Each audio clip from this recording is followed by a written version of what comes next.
Right, review on Thor: The Dark World, and a heads up: the only good thing about this movie is this poster that I got while I went to see it. So listen, most of the people kind of just watch the first 2 minutes, so I'll just give you my thoughts.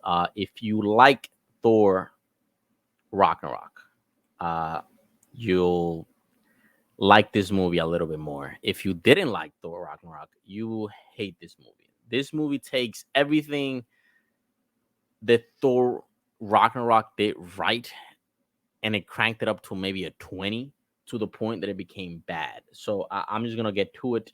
There's going to be a review of the whole movie. There's going to be spoilers. If you're tired of the same MCU, you could say that the MCU strategy, this movie kind of takes everything up to 11 and it makes it bad.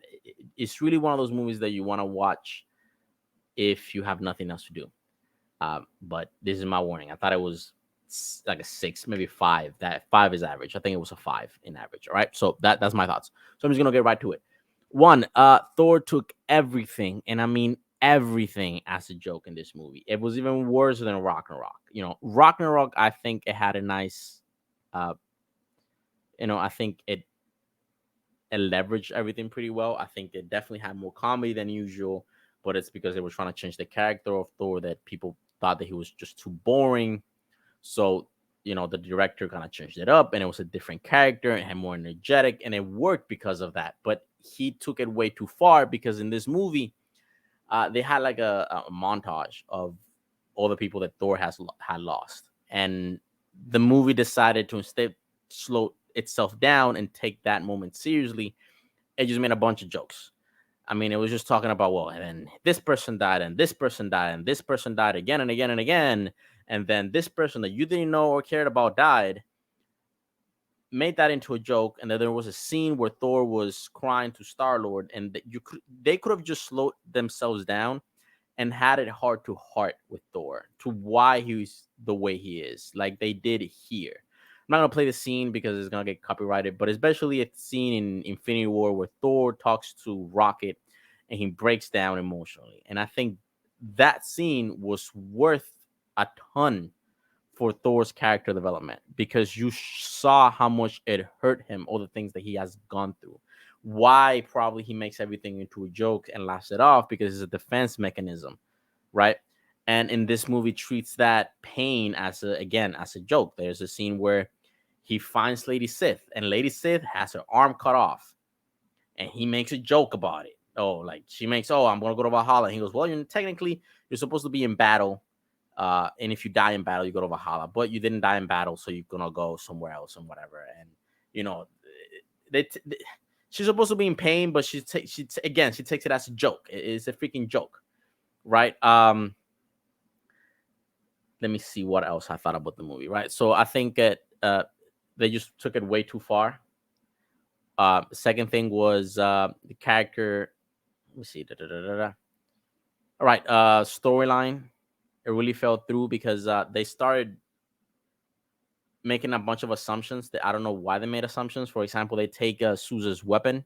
So they go to Omnipotent City and they decide that they need Sousa's weapon, but that his weapon, but they don't tell you why they needed it. They just went there just again to make a bunch of jokes. Suz was treated as a joke. Gore could honestly would have benefited a ton from a lot of the time that they decided to use it on jokes, like Thor having this weird relationship with his hammer and Stormbreaker, where he was trying to explain himself like he was a girl and talking to the hammer. They could have honestly cut all that stuff out and given that time to Gore. The way they went about Gore's um, origin, in my opinion, could have taken a little bit more time. They could have just slowed the pace of the movie just a tad bit to explain it a little bit more. They just kind of went to point A to point B. They just kind of wanted Thor to be a Gore to be evil like this, right? In the comics, which I kind of don't like comparing to the comics, but I'm just gonna bring it up. In the comics, Gore is part of a village that it has a bunch of religious, fanatics, right? They believe in their gods. They're in a planet that is constantly killing their own, right? It's like a bunch of earthquakes, and there's no food and there's no water. So it's really harsh. It's a really harsh environment. The people on his tribe keep dying and the priests that believe in their gods keep kind of saying a lot of like false information. Like it doesn't matter because it's our gods. He's testing us. They're testing us. And Gore stops believing in the gods, right? So he has a lot of questions to the priests because he's seeing people die, and eventually his wife dies, and eventually his daughter dies. So that breaks him apart because bad things keeps happening. They keep believing nothing gets better, and he's losing people. So he's questioning everything. The priests kind of kick him out. The village, I believe, they all ended up getting wiped out. His daughter dies, and he ends up seeing a fight between two gods, right? They both fall. They're both on the ground, and the good one is asking Gore for help, right? Gore is pissed because he says, "My daughter, my mom, my wife, my village have all been wiped out. We live in this horrible condition, in this horrible planet. We keep praying to gods. No one helps us. So why should I help you?" And that's where the hate comes in. And he cuts, he kills the good god, and he goes on his quest to killing all the gods because he has a vendetta against them. He ends up recreating his wife, and he ends up recreating his daughter through the shadow magic that he uses. And he ends up doing all of that, and he snaps because he ends up becoming the thing that he hates the most. In this movie, Gore probably had maybe about 45 minutes in total in the whole movie, about 45. I think Christian Bale was completely just why you even had him. I mean, you could probably pick up an actor from in the streets and just use him. It's not like you use Christian Bale to his full potential. He's an amazing actor, and I think they wasted him.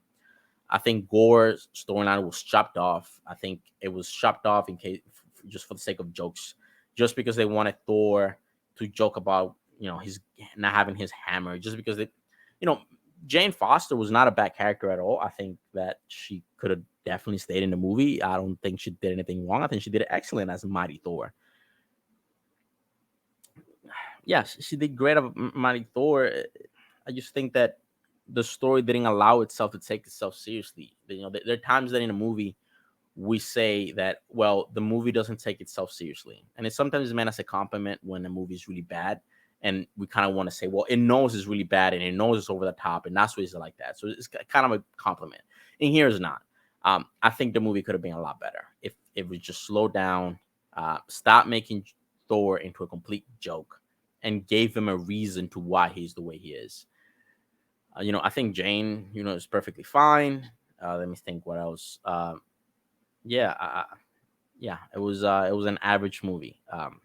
Really not that good. Ragnarok was better, but I think it was because it dialed itself back and it had serious moments. And I hope that in the next movie they just stop taking everything as a joke. So yeah.